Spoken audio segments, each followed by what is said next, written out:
Itu waktu tembak-tembakan itu saya ada di Trisakti. Keren. Enak aja lu. AB Sadewa lagi di situ. AB Sadewa lagi nyusun skripsi di situ deh. Oh gitu. Lagi tembak-tembakan di situ. Jadi kalau bikin film bagus tuh nyambung. Gila gua 97% mungkin UKM, 3% tuh dari perusahaan besar. Jadi kalau UKM mati, 97% tuh pengangguran, kontribusi pengangguran dari UKM. Saya tanya, kalau 10 orang saya tanya, gimana nih gue resign jangan. 10-10-nya bilang lu goblok kalau resign.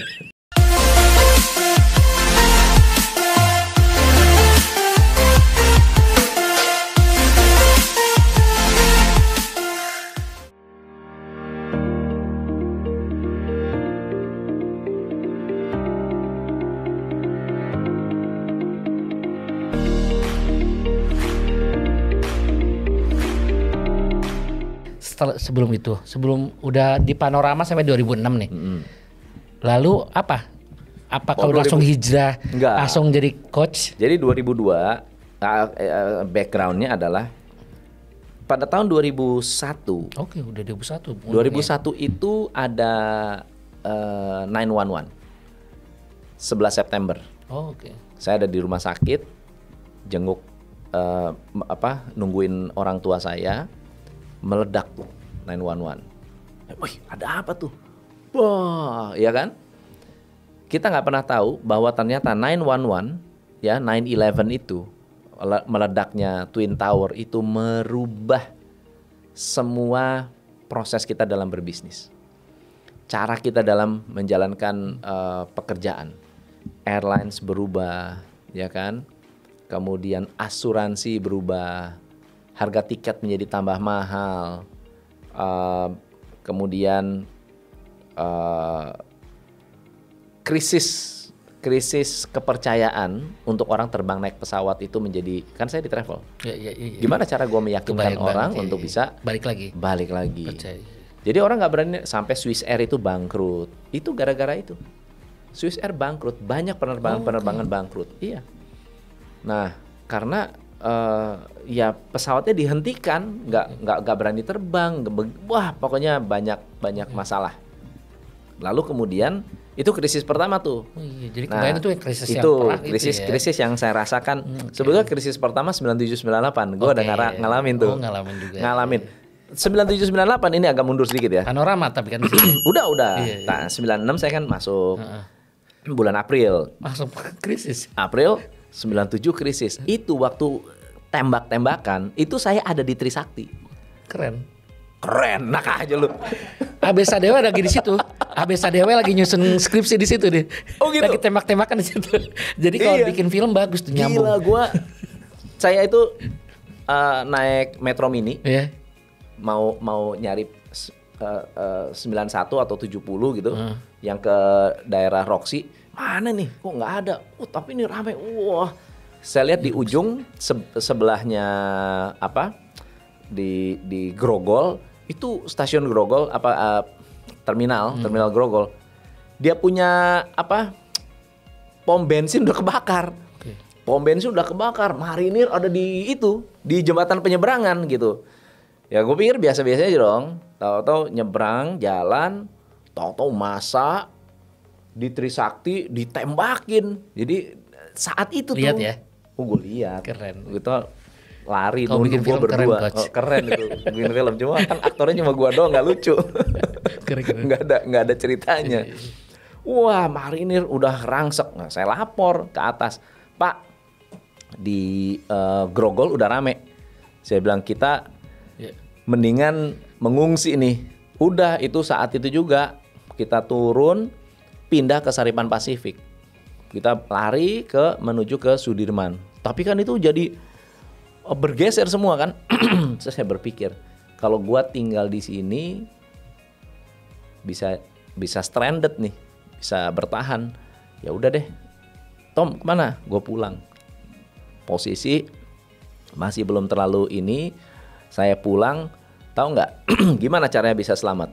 Gimana? Bergabung dengan orang yang demo. Gue gabung aja dengan orang yang demo. Itu gerak ke Sudirman? Enggak, gue bergerak ke arah Cililitan. Oh, Cililitan. Oh, saya bergerak ke arah Cililitan, naik bus ke Bogor udah aman selama. Pulang ke Bogor. Pulang ke Bogor. Gitu. Nah itu tahun 97, 98, 2001 krisis lagi karena banyak sekali kejadian bom yang mempengaruhi bisnis. Dan di situ saya mengerti bahwa ternyata faktor eksternal itu besar sekali pengaruhnya terhadap bisnis. Sejak saat itu saya belajar memprediksi. Kalau ini terjadi, prediksinya apa? Kalau ini terjadi, karena waktu itu saya udah di marketing manager kan. Jadi harus mikir tuh. Kalau misalnya contoh ya. Kalau misalnya kita keluarin harga, gimana caranya supaya harga ini hanya diterima oleh customer kita? Kalau iklan, semua orang udah lihat dong, langsung bisa di undercut price-nya. Gimana caranya? Nah, kita harus pikir tuh strateginya. Disitulah saya banyak menggunakan strategi-strategi yang sifatnya itu dampaknya langsung kepada pengembangan bisnis. Nah, tahun 2002, turnaround-nya yang membuat kita itu ngedrop banget. Karena 2001 baru dihajar 911 kan, 2002 dihajar bom Bali. Bulan Oktober dihajar bom Bali, travel itu mati itu. Pariwisata tuh ini ya. Mati. Sampai muncul istilah apa? Tahun itu cuti bersama. Cuti bersama. Jadi kalau kejepit ada long weekend ya. Kalau kejepit ada tanggal itu diliburin tuh karyawan. Untuk apa? Untuk menghidupkan pariwisata Bali. Orang nggak percaya pergi ke Bali. Gitu. Jadi harus dihidupkan. Gimana caranya? Dan disitulah kebangkitan wisata domestik. Makanya di setiap krisis itu selalu ada yang dapat untung. Peluang ya, untung. Dapat keuntungan. Tapi di situ ketika 2002 travel ngedrop habis-habisan, saya dibilang kamu harus bisa harus tetap bisa bertahan, tapi syaratnya hanya satu, lu nggak boleh mencat karyawan. Karena travel lain udah mulai ngurangin pegawai. Nah, saya dipanggil sama bos besar. Saya masih ingat banget. Mungkin beliau udah lupa. Tapi dia panggil saya, Tom, kamu tahu nggak? Saya punya karyawan yang pertama kali ikut saya tahun 72 sampai sekarang masih ada. Kalau kamu tahu kenapa kita besar, itu mereka berkontribusi. Jadi saya tahu kamu ada rencana mau mencat karyawan. Karena saya membawahi outlet. Banyak banget karyawan saya. Kamu mau keluarin, kalau mau istilahnya tuh kita mau ikutan mainstream. Ya, ikutan mainstream, mengurangi jumlah pegawai dan seterusnya. Jadi waktu itu karena ternyata salesnya turun, itu nggak ada solusi. Jadi gimana cara saya bisa meningkatkan omset? Betul. The only way adalah saya harus belajar lagi. Saya harus lakukan yang namanya unlearning. Saya nggak boleh menggunakan metode lama untuk menjalankan atau menghadapi tantangan saya yang baru. Kata Einstein kan gini, kita tidak bisa menyelesaikan masalah satu level dengan pembuat masalah itu gitu loh. Jadi di level problem kamu menyelesaikan masalah ya nggak bisa. Kamu ada di dalam masalah soalnya. Kamu harus keluar dulu, baru kita bisa menyelesaikan masalah. Akhirnya saya belajar tuh, belajar Six Sigma. Itulah saya kenal Six Sigma. Belajar ke Anthony Robbins, belajar dari Jay Abraham, belajar sama Les Brown. Gimana caranya? Masih di Panorama kan itu? Masih di Panorama. Hebat. Kan kalau sekarang belajar di buku, online di mana gitu. Belajar buku, saya nyari. Beli, lihat Amazon udah ada tuh. Amazon udah ada. Jadi nyari di Amazon, nyari di mana. Saya belajar Tony Robbins dari audiobooknya. Belajar di Antonio Dio Martin gitu. Saya cari itu, pokoknya rajin ke toko buku, rajin ke Gramedia. Dari situlah saya mulai baca buku, apa segala macam, semua saya lahap. Nah, ketemulah dengan action coach waktu itu. Waktu saya pergi ke seminarnya James Gui, action coach lagi pasang booth. Tahun berapa tuh coach? Tahun 2002. 2002. Ketemu ngobrol-ngobrol dengan master franchise-nya. Saya beli 14 buku. Harga buku 250.000 waktu itu. Beli 14, ngutang. Pakai cece gitu. Utang pakai cece. Belum ada pinjol soalnya. Pakai American Express. Boro-boro. Ya, standar charter KTA. Oke. Udah saya beli 14 buku. Oh iya, dulu nggak ada internet, maksudnya belum semasif sekarang Belum. internet itu. Jadi Belum. kalau mau belajar itu orang buku. lain, buku, Harus buku. audiobook, ya. sama ikut pelatihan. Atau langsung ikut pelatihan. Oke. Nah, saya ikut pelatihan James Gui, Pak Tung. Nah, saya tuh di pelatihan Pak Tung itu kayak agennya Anthony Robbins. Oh, oke. Jadi dia ngejualin buku-buku sama CD-CD Anthony Robbins. Nah, saya beli tuh Unleash the Power Within CD, 6 CD. Itu makanan saya Jakarta Bogor naik mobil, makanan saya sehari-hari. Sampai mau tidur pun saya dengernya Pakai Discman berarti. Sampai Discman. Iya, kan? gue tidurnya pakai dengerin Discman. itu karena sangat urgent sekali untuk bisa mengerti gitu. Nah, akhirnya dapat insight. Oh, ternyata ada banyak cara. Ada banyak cara selain kita mengurangi karyawan, mau menghemat. Ada banyak cara selain mengurangi karyawan itu hanya salah satu cara aja. Ada banyak cara lain yang lebih gede lagi untuk menghemat. Ada banyak cara, ada ratusan cara untuk naikin omset. Di situ saya tahu, wih gila. Untuk bikin orang kenal kita 70 strategi. 70 strategi. 70 strategi. Untuk membuat orang itu repeat order ada 30 strategi. Untuk membuat orang itu konversi cepat ada 25-30 strategi juga. Untuk naikin omset ada lebih dari 25 strategi. Untuk naikin cash flow ada 30 strategi. Gila banyak banget. Itu total kita hitung 282 strategi kalau kita mau pakai. Dan 2002 sampai 2004 saya pakai lebih dari 300 strategi untuk nyelamatin bisnis. Di Panorama itu. Di Panorama. Langsung meningkat. Semuanya. Hasilnya Meningkat gimana? berkali-kali lipat. Saat orang lain turun kita happy. Kita happy. Nah, disitulah saya berpikir selama saya dalam proses pencarian, seminar sini, workshop sini, duduk barengan dengan pemilik mall. Oke. Duduk dengan yang punya Sinotif. Di situ saya kenal tuh Indra Gunawan. Dia bilang, ternyata banyak sekali orang-orang yang punya bisnis tapi nggak ngerti manajemen bisnis. Karena zaman dulu gampang banget, zaman Pak Harto itu gampang sekali gitu. Kita punya bisnis, yang penting ya pajak pun bisa mainkan gitu kan, masih manual, nggak gampang terkontrol, bisa punya double pembukuan, wah udah banyak hal yang dilakukan, tapi nggak ngerti manajemen karyawan, nggak ngerti ini, nggak ngerti, wah ini kalau di level, saya berpikir ini kalau di level mall-mall besar, mereka seperti ini ya mungkin oke lah, mereka punya modal besar, tapi kalau UKM gimana? Udah bikin UKM. Ini kalau UKM gimana nih? Kalau misalnya perusahaan, karena saya ingat banget tahun 97-98 kita nggak terlalu UKM itu nggak kena. Kuat ya. UKM tuh kuat sekali gitu. Taunya dari mana? Karena mama saya UKM. Oke. Mama saya kan UKM. Jadi saya tahu, oh nggak kena, wah luar biasa ya. Yang kena adalah semua perusahaan gede yang punya utang dolar, that's it. Gitu. Punya utang dolar udah kena tuh 97-98. Nah, jadi gimana caranya kita bisa? Tapi tahun 2001 UKM kena. Kita kan UKM, Panorama UKM. 2002 Bali tuh semua UKM kena, kayak pandemi sekarang. Gitu. Karena kita punya kantor juga di Bali, jadi kita tahu situasinya. Wah, saya bilang ini kalau kayak begini gimana? Rentan banget ya UKM ya. Gitu. Di sisi lain UKM tuh kuat sekali. Penyerapan tenaga kerja itu dari UKM. 90% tuh UKM, bener nggak? Ya kan, 97% mungkin UKM, 3% tuh dari perusahaan besar. Jadi kalau UKM mati, 97% tuh pengangguran, kontribusi pengangguran dari UKM. Tapi menyelamatkan ekonomi UKM juga. Jadi saya bilang UKM ini harus hebat, UKM harus kuat. Nah, kenapa saya begitu? Karena saya bandingkan, saya belajar di Amerika, saya belajar di Australia, saya belajar di Inggris.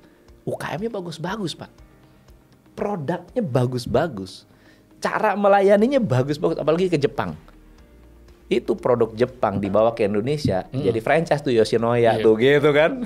Ya kan, itu warung, warteg tuh kan. Warteg gitu. Hitungannya warteg. Bener nggak? Wartegnya kayak begitu.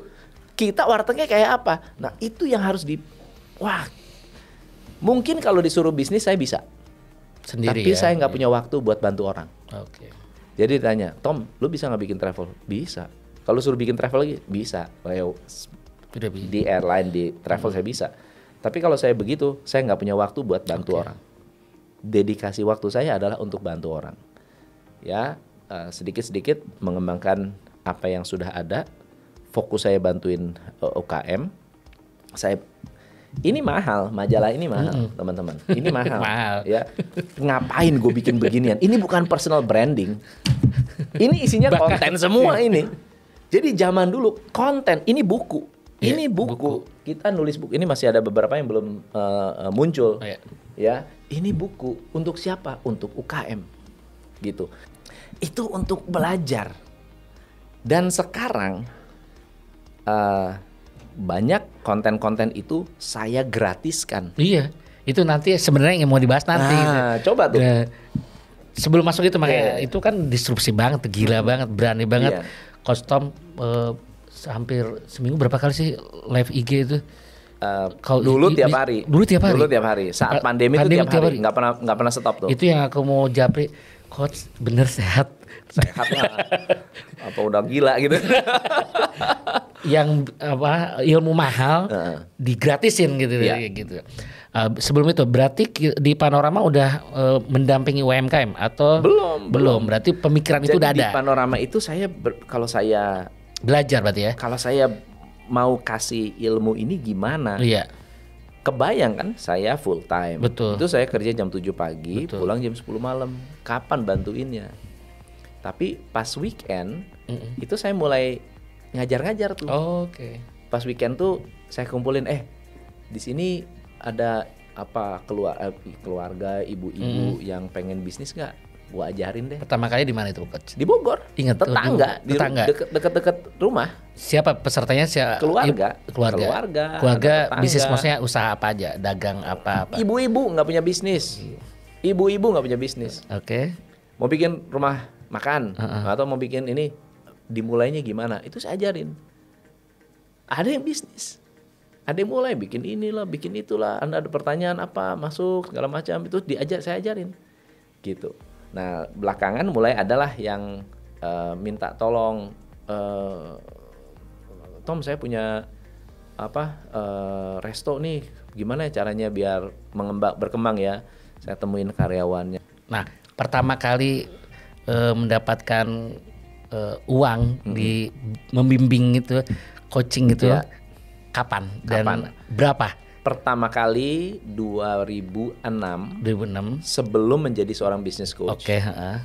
Itu saya dibayar 5 juta per bulan. 5 juta per bulan untuk mendampingi bisnis. Kemudian ketemu 2 kali sebulan. Ketemu 2 kali sebulan. Bisnis itu dalam 3 bulan pendampingan travel bisnisnya. Travel, tapi yang travel umroh. Di Panorama nggak ada umroh. Pas saat itu belum ada. Dalam 3 bulan customernya bertumbuh 400%. 400%. Luar biasa. Dan dia bilang, wah gila. Lu belajar dari mana? Dia bilang, lu belajar dari mana? Ini anak muda. Orang tuanya anggota DPR, ya punya budget lah untuk belajar. Saya bilang gue kasih lu 3 bulan deh ya, lu lihat 3 bulan kayak gimana. Wih, naik 400%. Kok bisa ya? Ya saya bilang nggak ada yang rahasia sebenarnya. Sebetulnya nggak ada rahasia. Asal lu mau ngikut pakemnya, ngikut sistemnya. Namanya sistemasi. Tapi menurut coach nggak ada rahasia, bukan orang nggak rahasia karena belum belajar. Betul. Makanya saya gimana ya? Mungkin kalau teman-teman nonton live YouTube atau live streaming saya itu 1 jam. Itu apa ya? Saya berusaha untuk memberikan konten minimal Anda bisa aplikasikan 1-2 strategi minimal. Ya. dan kita bisa tanya jawab teasernya juga. berarti teaser gitu. Pembuka. Itu sesuatu bisa step-stepnya bisa ya. Iya. Misalnya contoh kemarin. Step 1 sampai Kemarin berapa? kita bahas tentang autopilot. Jadi autopilot itu ada tiga tier, tiga lapis. tiga lapis. Lapis pertama itu lapis mendesain, lapis kedua lapis membangun, lapis ketiga lapis mengembangkan. Nah, banyak orang hanya taunya SOP. SOP itu baru desain. Oke. Oh. Ya kan? Cuma desain doang. Ini adalah sebuah rancangan untuk orang kalau kerja nanti ikut ini. Tapi nggak pernah diukur. Itu dibangun. Kalau nggak diukur, nggak bisa berkembang. Kalau sudah diukur tapi timnya nggak diajarin, nggak bisa juga. Jadi 3 lapis ini harus dijalankan semua. Gitu. Jadi waktu senang tuh ngobrol-ngobrol dengan mereka, banyak sekali yang komen, wah terima kasih, saya kan ada ada ngajuin pertanyaan, kalau ketemu saya mau ngomong apa, Ya, gitu, ya kan? Ya. Ada yang bilang, saya cuma mau bilang terima kasih, coba bayangin, saya cuma mau bilang terima kasih karena dulu saya nggak kayak begini, gara-gara konten gratisan bisnis bisa berkembang, coba, wah itu luar biasa, luar biasa. Itu mau pertanyaan berikutnya sebenarnya nanti ya, karena terkait itu kan kayak sodako ilmu juga tuh buat coach. Saya mengagumi salah satu ilmu coach tuh sodako gitu. Tapi nanti itu ya gitu. Saya ingin tahu udah berarti kan 2006 biar kita tahu timelinenya ya gitu. Langsung berani resign tuh gimana? Karena ketagihan ini. Enggak. Jadi pada saat itu posisi saya sudah cukup tinggi. Iya. Posisi tinggi, fasilitas sudah sangat bagus. Saya tanya, kalau 10 orang saya tanya, gimana nih, gue resign jangan. 10-10-nya bilang, lu goblok kalau resign. Lu goblok kalau resign. Itu nanya di teman-teman Panorama itu ya. Teman-teman di situ ya.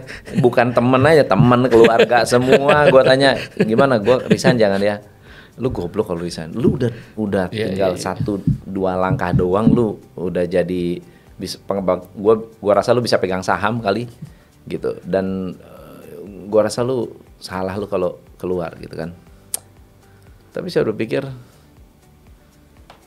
mungkin kontribusi saya menjadi lebih banyak ya, lebih banyak untuk orang yang lebih banyak. Karena ada satu statement dari Zig Ziglar, dia bilang gini,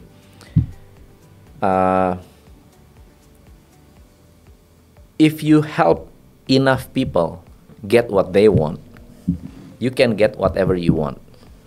Kalau lu cukup menolong, Anda menolong banyak orang mencapai mimpi mereka, lu bisa mencapai apapun mimpi kamu. Jadi kalau kamu mau mencapai mimpi, tolong orang lain mencapai mimpi mereka. Saya pun ke karyawan sama. Kalian nggak ada tanggung jawab untuk mencapai mimpi saya. Tugas saya adalah bantu kamu mencapai mimpi-mimpi kamu. Lu pengen apa? Pengen punya rumah, gue bantuin. Lu mau punya bisnis, gue bantuin. Ada banyak karyawan saya yang bilang, coach saya pengen punya bisnis, gue bantuin. Nggak semua. Suatu saat lu akan punya bisnis. Luar biasa. Ya, mau apa? Mau ini, mau itu, mau kerjasama, mau apa? Boleh. Coach saya mau nabung emas, gue beliin emasnya harga sekarang. Lu tabung, cicil. Luar biasa. Lu cicil. Endingnya emasnya gue balikin. Udah ini nanti ada yang DM lu coach. Welcome. Sangat-sangat welcome. Sangat-sangat welcome. Nah, pertanyaan itu, orang tua gimana memutuskan ketika coach? Masih banyak yang main. Ini keren nih ini. Nah, nih. Ya, ini. Saya punya Nanti 3 di rumah. Cerita nih, konten nih. Ini nih, konten tuh. Ini media semua nih. Ini media semua. Ini produksinya nih, nggak murah ini. Lu mau apa? Beli semua ini dulu. Iya, beli, bikin, produksi. Ya. Coba nih, belajar Six Sigma. Mau belajar cara potong biaya. Belajar caranya jualan. Ini belajar sistemasi. Mau belajar apa? Nih, belajar keuangan. Ini di Gramedia dulu ada nih. Oh, iya, belajar iya. keuangan. Jadi banyak konten-konten yang saya coba untuk buat to educate, untuk mengedukasi. Nggak bisa kaya dari sini, nggak bisa kaya, bos. Iya. Ya capek gitu. Ini capek, nggak bisa kaya. Dan bisa jadi ada banyak orang yang tidak bisa menghargai. Tapi buat saya, kalau ada 100 orang yang dengar, 2 orang berhasil, 2 orang ini bisa menambah karyawan, menambah kesejahteraan keluarga, buat saya itu adalah satu achievement.